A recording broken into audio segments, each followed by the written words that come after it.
আজকের পর্বে শেয়ার করব বিনস দিয়ে সম্পূর্ণ আনকমন ভীষণ মুখরোচক ছোট বড় সবার খুব পছন্দের একটি রেসিপি। আশা করি রেসিপিটি আপনাদের সবার খুব ভালো লাগবে।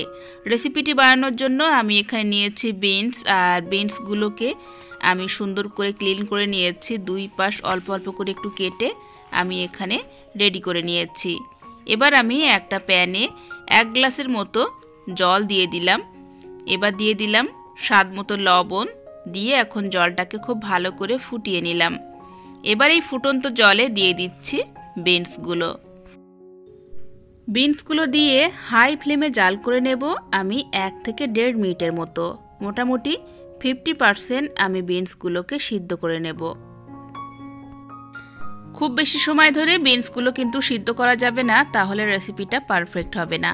তো এখানে 1-1.5 মিনিট ধরে আমি হাই ফ্লেমে বিনসগুলোকে সিদ্ধ করে নিয়েছি। এখন আমি জল ঝরিয়ে তুলে নিলাম। এবার আমি একটা মিক্সিং বোলে প্রায় 3 টেবিল চামচ পরিমাণ নিয়েছি বেসন, দিয়ে দিচ্ছি স্বাদ মতো লবণ, সামান্য পরিমাণ দিয়ে দিলাম হলুদের গুঁড়ো, 1/2 চা চামচ পরিমাণ আদা বাটা, শুকনো লঙ্কার গুঁড়ো দিয়ে দিলাম 1/2 চা চামচ পরিমাণ এবং 1/2 চা চামচ পরিমাণ দিয়ে দিলাম বেকিং পাউডার। দিয়ে অল্প অল্প জল দিয়ে এখন একটা ব্যাটার বানিয়ে নেব।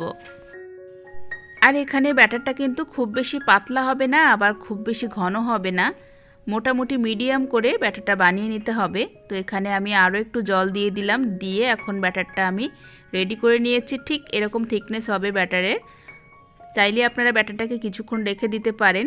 তো আমি 1-1.5 মিনিট রেখে দিয়েছি। এখন আমি এখানে দিয়ে দিচ্ছি আগে থেকে বয়েল করে রাখা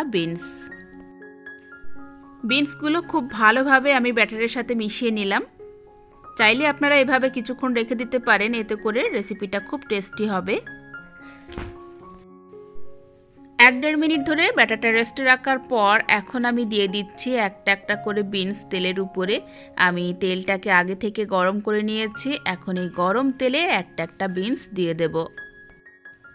আপনারা চাইলে এখানে ডুবো তেলেই ভেজে নিতে পারেন, তবে এরকম অল্প তেলে ভেজে নিলেও বিনসগুলো অনেক মুচমুচে হয়, খেতে খুবই টেস্টি হয়। তো এখানে আমি বেশ কিছুটা বিনস দিয়ে দিলাম, একটু ফাঁকা ফাঁকা করে দিয়েছি। এখন আমি লো টু মিডিয়ামে রেখে এগুলো জাল করে নিয়েছি। একটা পিঠ হয়ে গেছে, এখন আমি এগুলো উল্টে দিলাম। আর এভাবে উল্টিয়ে পাল্টিয়ে এখন বিনসগুলোকে বেশ বাদামি কালার করে ভেজে নেব। একটু সময় ধরে ভেজে নিতে হবে, তাহলে অনেক বেশি মুচমুচে হবে। তো এখানে বিনসগুলো যখন এভাবে ভাজা হয়ে গেছে, তখন আমি একটু খুন্তি দিয়ে এভাবে ভেঙে দিলাম। আর এখন কিন্তু বেশ সুন্দর একটা কালার চলে এসেছে। এখন আমি তেল ঝরিয়ে এগুলো তুলে নেব। তো দেখলেন তো বন্ধুরা, সাধারণ বিনস কতটা অসাধারণ হয়ে উঠল। দেখেই বুঝতে পারছেন এগুলো কতটা সুস্বাদু হতে পারে। খুবই মুখরোচক এবং লোভনীয় একটি রেসিপি, আপনারা অবশ্যই ট্রাই করবেন একবার। এটা আপনারা গরম গরম ভাতের সাথে কিংবা সকাল বিকাল চায়ের সাথে জমিয়ে পরিবেশন করতে পারেন।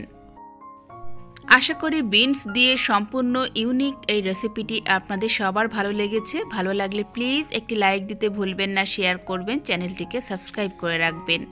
আজকের মতো এখানেই বিদায় নিয়ে নিলাম। সবাই খুব ভালো থাকবেন, সুস্থ থাকবেন, আর এত সময় আমার সাথে থাকার জন্য অসংখ্য ধন্যবাদ। আগামীকাল দেখা হচ্ছে নতুন রেসিপি নিয়ে। আল্লাহ হাফেজ।